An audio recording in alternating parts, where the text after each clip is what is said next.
Hi, so before we are moving further, I just wanted to showcase you one more thing, that is the file structure of the Terraform. This is not very critical, as I have already explained, like whatever the files we do have in the folder, all files will be executed when we are running the Terraform command, regardless of the number of the file, regardless of the name of the file. So you put the Terraform code in a main.tft, provider.tft, or variables.tft, or locals.tft, all will be executed as soon as you are running the command. Now, the thing is, based on our requirement or based on our environment, we can structure the file and the folder of the Terraform, which is easy to manage. There is no perfect way, I would say, no perfect way to configure the folder and the file structure of the Terraform. But based on our requirement, based on our environment, we can decide or we can choose whatever we want.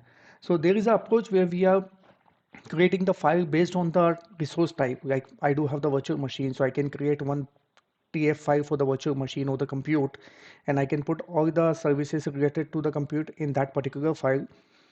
Then we can create one for the storage, where I can put all the files related to the storage or code related to the storage account and the storage in that particular file. Then we can create one file for the network or something like that. That is the one of the approach. If you have like a simplest environment and you think like this is the best approach for your environment, then you can follow this one. The another approach is you can create based on your spoke and the hub, like one file for the hub, one file for the spoke and all. That is also another approach you can follow. Or we can also follow, or we can create a multiple folders, because when we are executing the Terraform code, if we are using the pipeline, then we have some order to execute. Like I wanted to create the hub first because I am using the hub virtual network to peer my spoke virtual network. So I wanted to make sure that hub virtual network is available before I am executing the spoke virtual network code. So this kind of a requirement I need.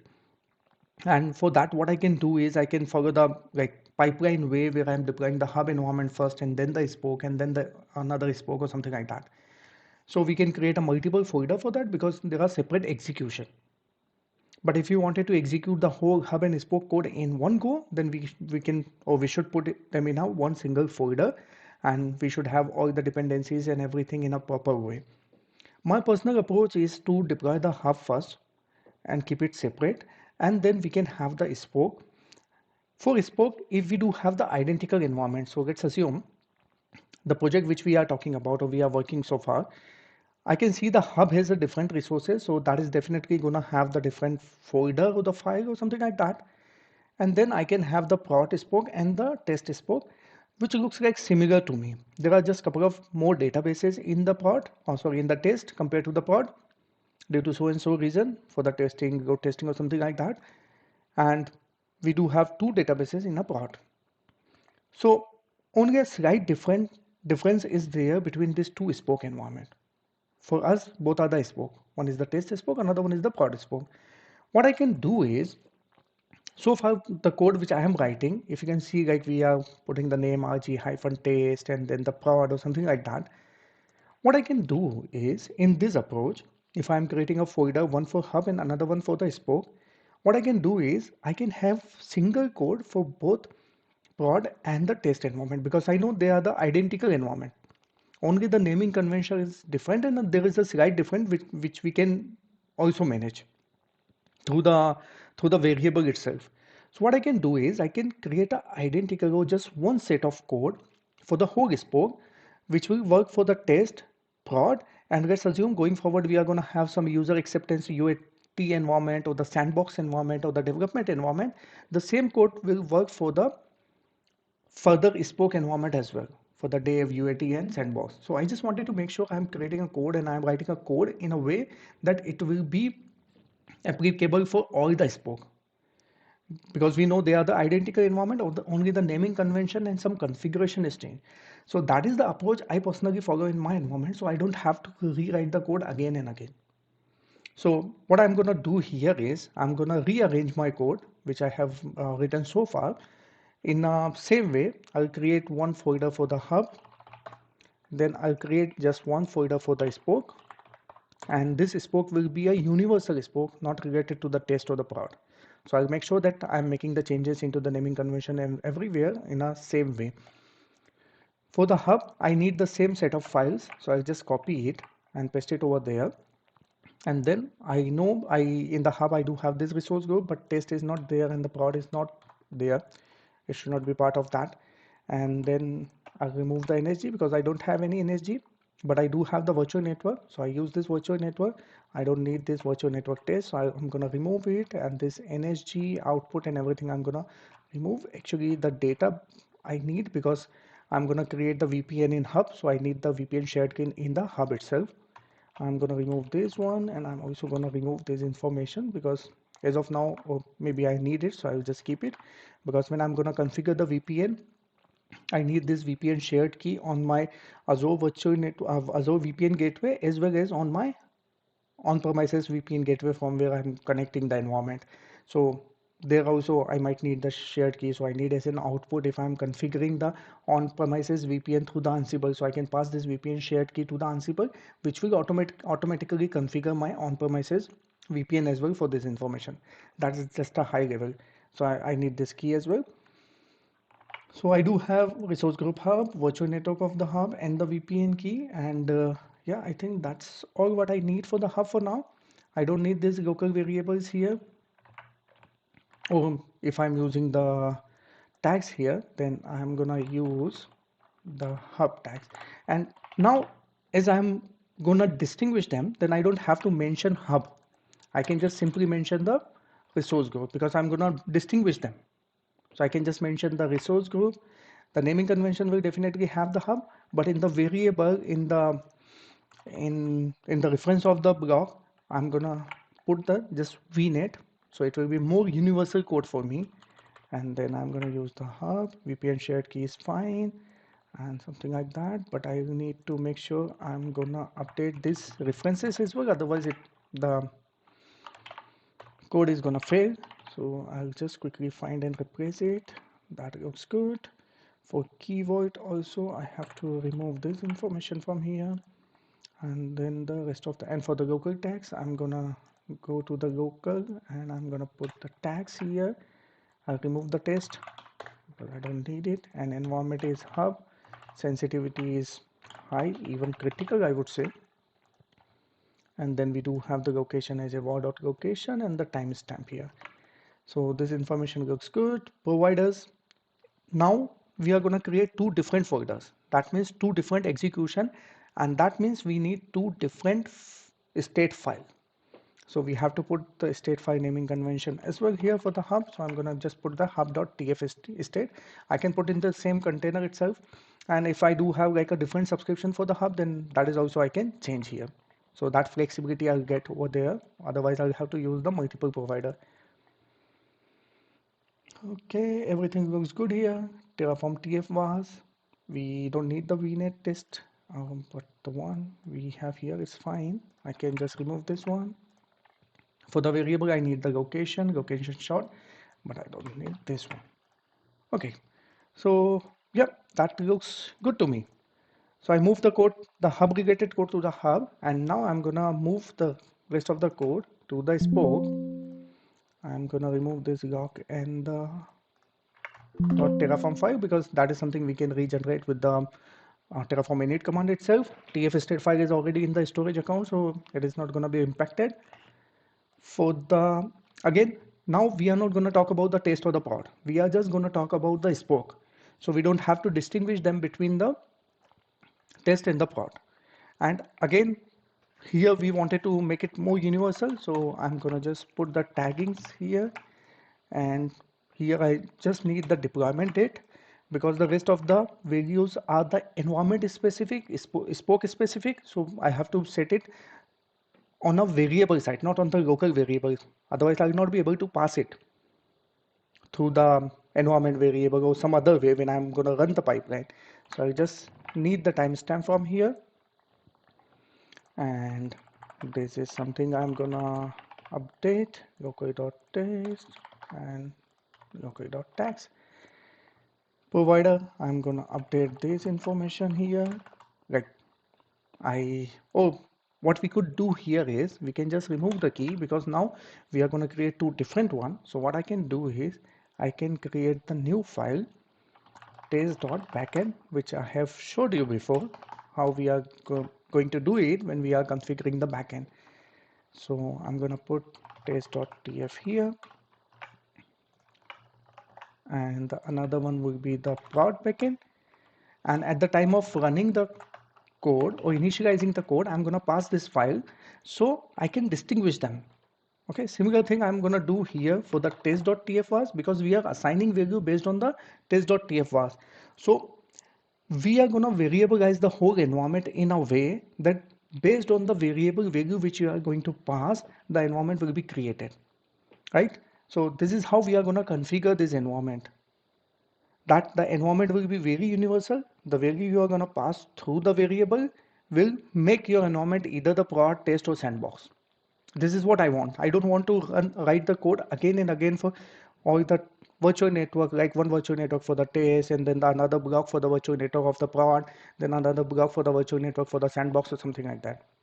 I want one block, and based on the variable I'm going to pass to this block will decide my environment will be the prod or the test. Okay, so this is how I'm gonna configure it. So let me do the variabilization based on that. I already showed you this.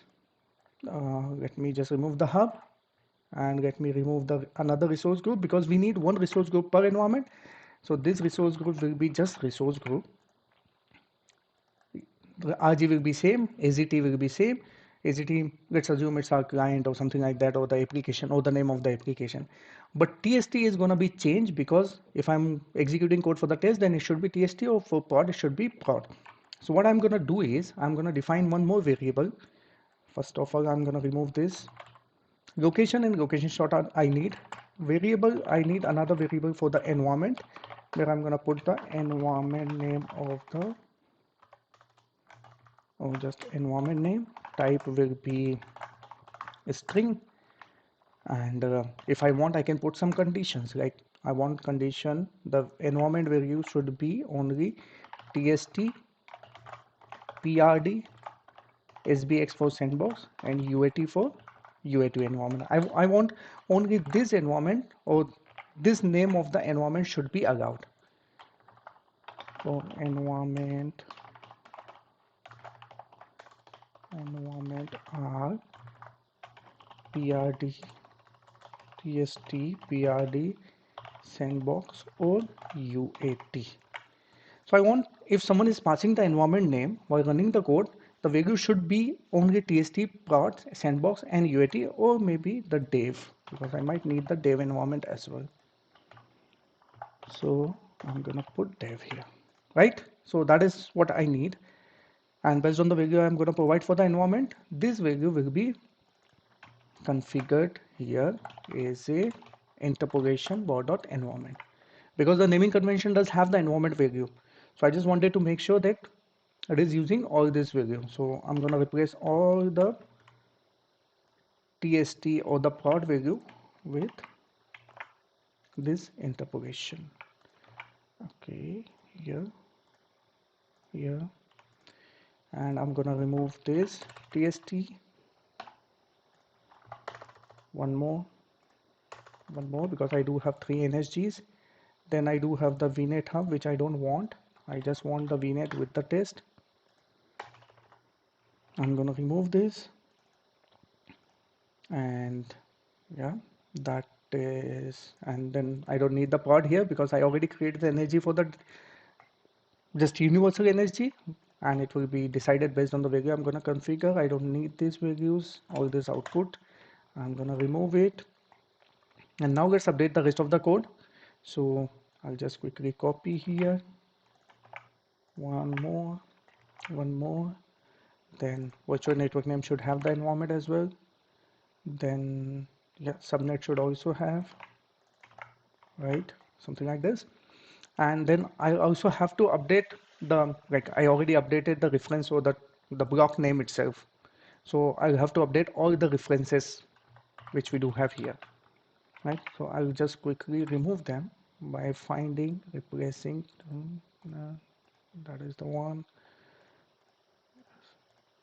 and then I do have all the references here.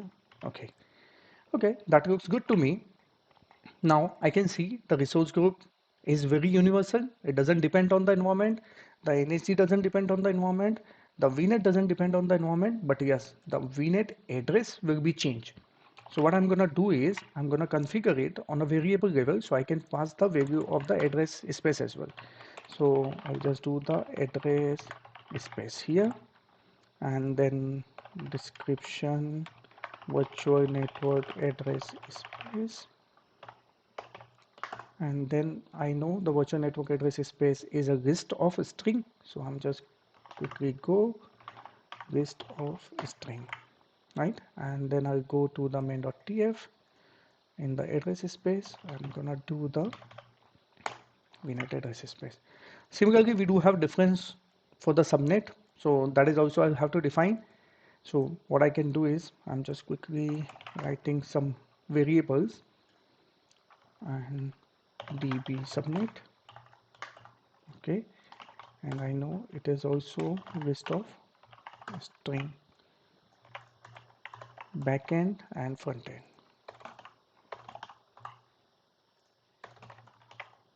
I'm going to do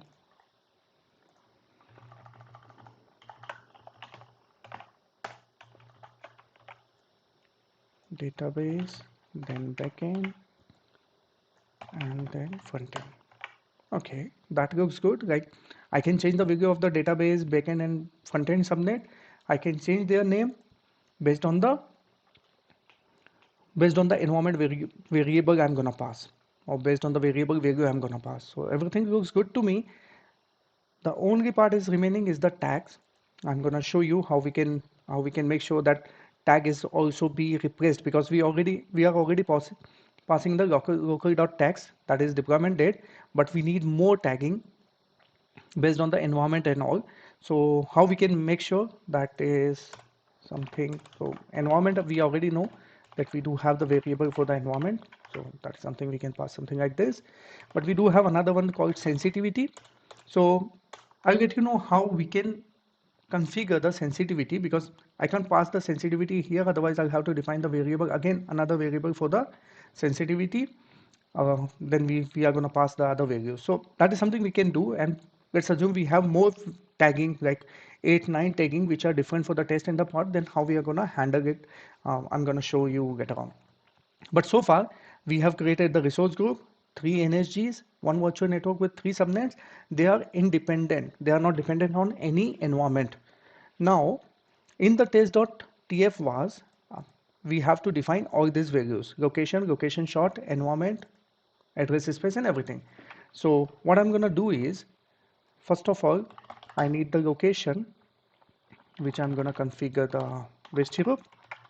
Then I do have another one called location short, and I think I already defined it somewhere, but anyways, so I do have location short, that is WEU. Then I do have another variable called environment. So this one is for the test. I'm going to configure the test. Then I do have VNet address space. For test, I know there is a different VNet space, which I'm going to configure here. I think it is 162 or something like this.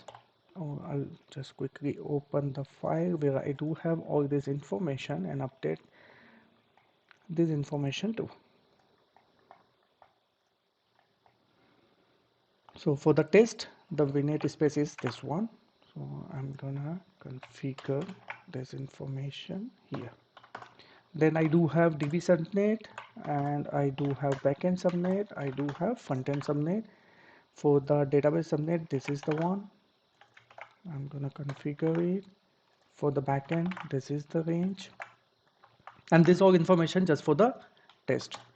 And similarly, I'm gonna do the frontend, this one, and quickly do the Terraform formatting, which is not gonna work because we do have the folders underneath of the Terraform now. So either you run the Terraform with recursive, so it will do the formatting for all, or you go to the specific folder and do the Terraform formatting.